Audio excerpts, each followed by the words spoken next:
Hola, ¿qué tal? Qué alegría tan grande poder estar nuevamente con ustedes en la meditación de nuestro tiempo con Dios del día de hoy.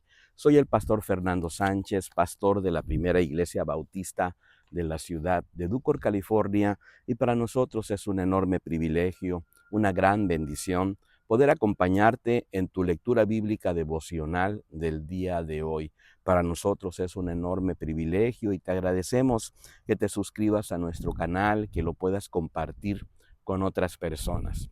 El día de hoy nos encontramos meditando en la escritura ubicada en el libro de Zacarías. Estamos en el capítulo número 8 y el día de hoy vamos a meditar a partir del versículo número 1 hasta el versículo número 17. Es una porción bíblica un poco extensa, pero que nos habla del amor del Señor, de su restauración y de la esperanza que nosotros podemos tener como cristianos.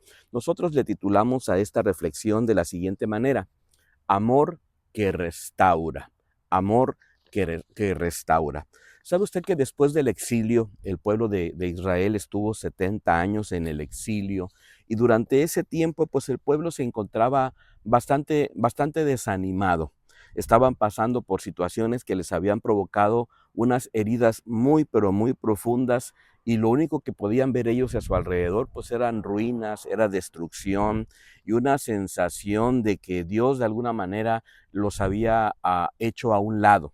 Sin embargo, Dios levanta a este profeta Zacarías para traerles en este momento una palabra de esperanza, una palabra de restauración, y para recordarles que de alguna manera, pese a las acciones que el pueblo había hecho, pese a la desobediencia que el pueblo había llevado adelante, y debido a las consecuencias que habían tenido debido a esas acciones, ahora el Señor se acerca precisamente para brindarles su amor y precisamente para ayudarlos y restaurar sus vidas. Qué hermoso es saber que a pesar de nuestros errores, que a pesar de nuestros desvaríos, que a pesar de nuestras fallas, todavía Dios continúa brindándonos la oportunidad de regresar, de comenzar de nuevo y de poder ser envueltos en su gran amor y en su gran misericordia. Creo que hay por lo menos tres enseñanzas que podemos rescatar de este precioso pasaje de la Escritura que tienen que ver con el amor que restaura. Y la primera enseñanza yo la puedo ver en el versículo número 1 y el versículo número 2. Le pusimos de la siguiente manera: el amor de Dios no se rinde, el amor de Dios no se rinde.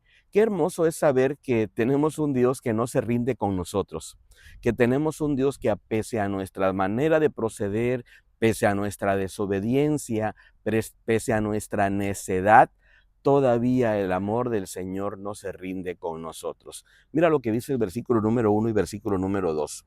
Recibí de Jehová de los ejércitos esta palabra. Así ha dicho Jehová de los ejércitos: celé a Sión con gran celo y con gran ira la celé.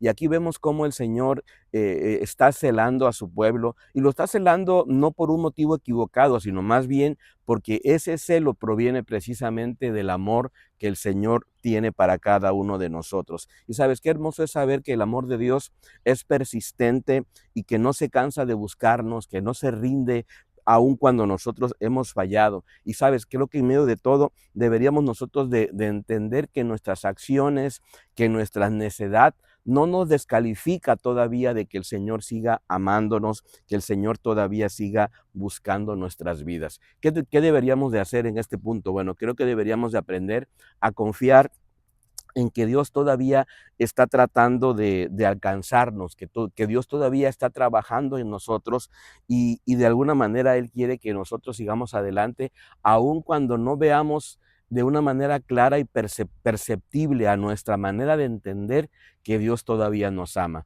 El versículo número 3 sigue diciendo ahora, dice: así dice Jehová, yo he restaurado a Sión y habitaré en medio de Jerusalén.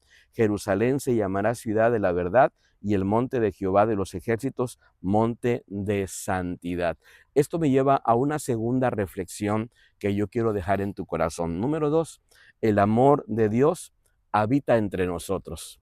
el amor de Dios habita entre nosotros. ¿Sabes? No es que el Señor viene y de vez en cuando y nos visita, que es algo hermoso recibir la visitación de parte de nuestro Dios. No, aquí nos dice que Él quiere habitar en medio de nosotros. Él quiere hacer su morada en nosotros y eso es una enorme bendición. El versículo número 3 dice, entonces yo he restaurado a Sión y habitaré en medio de Jerusalén. Esa Jerusalén destruida, esa Jerusalén abandonada, esa Jerusalén que por motivos de la desobediencia Dios había actuado en consecuencia a esa desobediencia del pueblo, ahora es un lugar donde se promete la habitación de nuestro Dios, se promete que el Señor viene para dar esa enorme bendición. Y sabes, qué hermoso es saber que Dios es un Dios cercano, que está cerca de nosotros, que no nos abandona, que está habitando entre nosotros y que de alguna manera nosotros podemos entonces pedirle a Dios que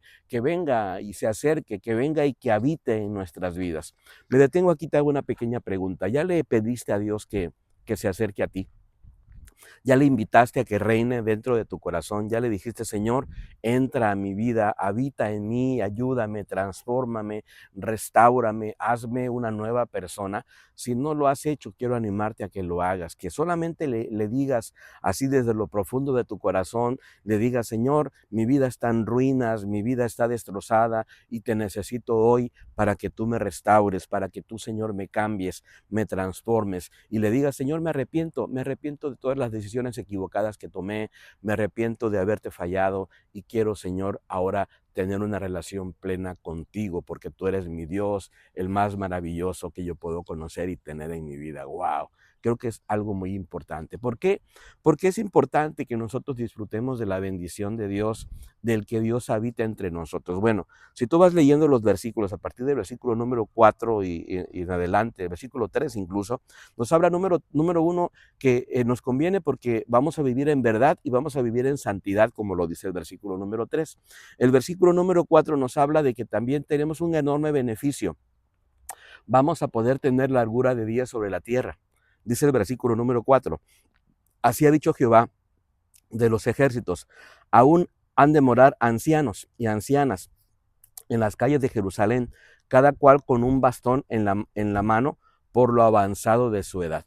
Creo que nosotros aspiramos a tener largura de días y anhelamos tener una vejez plena, una vejez integral donde podamos disfrutar de lo que Dios nos ha dado con plena salud, incluso cuando aún hemos avanzado en nuestros años. Pero también el versículo número 5 nos habla de que habrá juventud, una juventud que impulsa, una juventud que tiene dinamismo, dice el versículo número 5.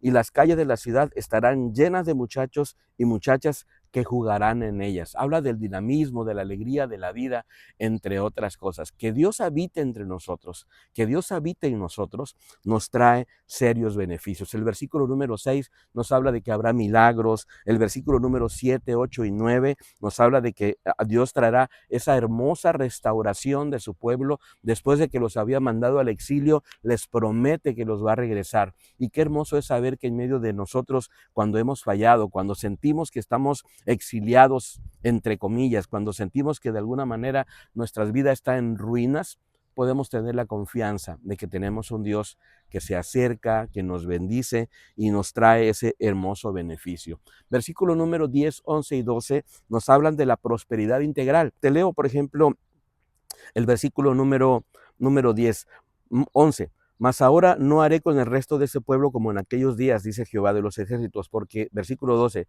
porque habrá simiente de paz, la vid dará su fruto, la tierra su producto y los cielos su rocío, y haré que el resto de este pueblo posea todo. Habla de una bendición. El saber que Dios está con nosotros nos bendice. El saber que Dios habita entre nosotros nos trae beneficios enormes. Y el versículo número 13 es clave para esto, ¿sabes? Cuando Dios está contigo, cuando Dios te acompaña, cuando Dios mora en tu familia, en tu hogar, entonces vas a ser bendecido. Versículo número 13 dice, y así como fuisteis maldición entre las naciones, casa de Judá y casa de Israel, así os salvaré y seréis bendición. No temáis, cobrad ánimo. En medio de todo, el profeta anima al pueblo. En medio del todo, el profeta les dice que no tengan miedo y no tengan temor, porque pese a las circunstancias terribles que habían pasado, ahora Dios se estaba acercando para traer su bendición, para traer su cuidado. Y esto me lleva a una última reflexión que yo quiero dejar en tu corazón. Número 3. El amor de Dios nos llama a vivir diferente. Claro, ahora que tenemos la presencia de Dios, número uno, tenemos que vivir en santidad. Y entonces tenemos que procurar cuidar la manera en cómo procedemos, la manera en cómo actuamos, la manera en cómo nos desarrollamos. Pero específicamente aquí el versículo número 16 y el 17 nos dan algunas características que deberíamos de tomar muy en serio, muy en cuenta. Dice el versículo 16, estas son las cosas que habéis de hacer. Hablad verdad cada uno con su prójimo. Primera situación que tenemos que cuidar. Juzgad según la verdad, segunda situación, y lo conducente a la paz en vuestras puertas. Vamos a procurar ser pacíficos, vamos a procurar a ser justos, entre otras cosas. Y el versículo 17 dice, ninguno de vosotros piense mal en su corazón contra su prójimo, ni améis el juramento falso. Nos habla no tan solo de no tan solo de no hablar mal contra otras personas, sino incluso nuestros pensamientos. Aquí va una actitud más profunda. No se trata nada más de lo que se observa, no se trata nada más de lo que se hace, sino de lo que traemos en nuestro corazón, incluso contra las personas que nos van rodeando en nuestro diario vivir. Ninguno de vosotros piense mal en su corazón contra su prójimo. Y esta es una medida más allá, ¿verdad? No estamos hablando de algo que se dice o que se hace, se está hablando de algo que está dentro del corazón, del pensamiento, de las motivaciones, de las actitudes que muchas veces podemos tener en contra de otras personas. Para poder ser restaurados y poder disfrutar de este amor que restaura, entonces hay por lo menos 3 enseñanzas. Número 1, el amor de Dios no se rinde. Número 2, el amor de Dios habita entre nosotros. Y número 3, el amor de Dios nos llama a vivir diferente. Anhelamos que esta meditación haya sido de mucha bendición para tu vida y bueno, nos encantaría que el día de mañana nos pudiéramos encontrar en una nueva emisión de Nuestro Tiempo con Dios. Hasta pronto. Bendiciones.